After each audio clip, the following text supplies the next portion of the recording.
हे उत्तम गुरुजी, अनंत जीवन पाने के लिए मुझे क्या करना चाहिए? तुम मुझे उत्तम क्यों कहते हो? कोई भी उत्तम नहीं परमेश्वर के सिवा।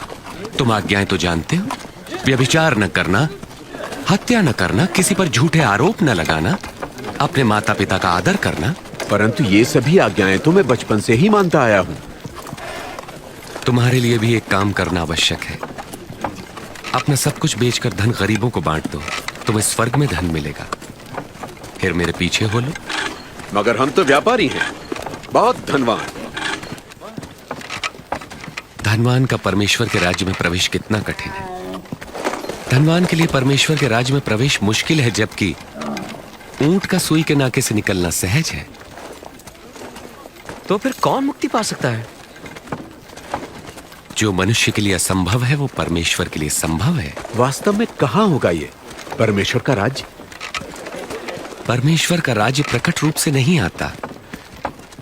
कोई ये नहीं कह सकता कि देखो ये यहां है या वहां है, क्योंकि परमेश्वर का राज्य तुम में है। वो समय आएगा जब तुम परमेश्वर के पुत्र के आगमन का दिन देखना चाहोगे, पर देख ना पाओगे। जैसे बिजली आकाश की एक ओर से दूसरी ओर तक प्रज्वलित होती है, वैसे ही परमेश्वर का पुत्र भी प्रकट होगा। परंतु पहले उसे बहुत दुख उठाना होगा और इस युग के लोग उसका तिरस्कार करेंगे।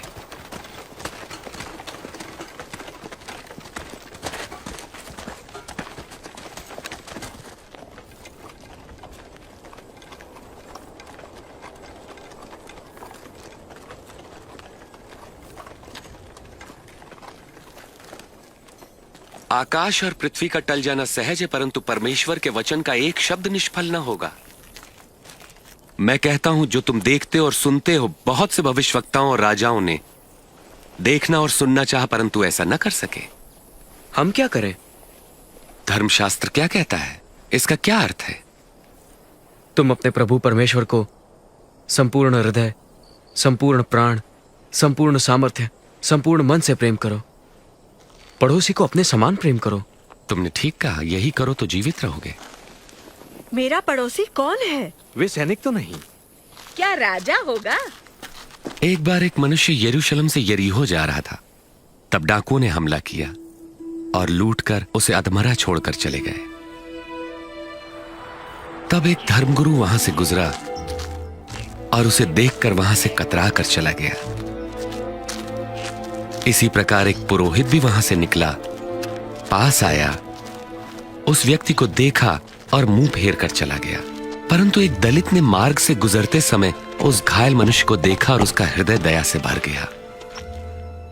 उसने घायल के पास जाकर घावों को साफ किया, फिर उसे अपनी सवारी पर बैठाकर वो एक सराय में ले गया, जहां उसकी सेवा टहल की। दूसरे दिन मालिक को कुछ रुपए देकर उसकी देखभाल करने को कहा और कहा, जो कुछ खर्च आएगा मैं लौटने पर तुम्हें दे दूंगा। इन तीनों में से किसने डाकुओं द्वारा लुटे व्यक्ति से अच्छे पड़ोसी का फर्ज निभाया? जिसने उस पर दया की।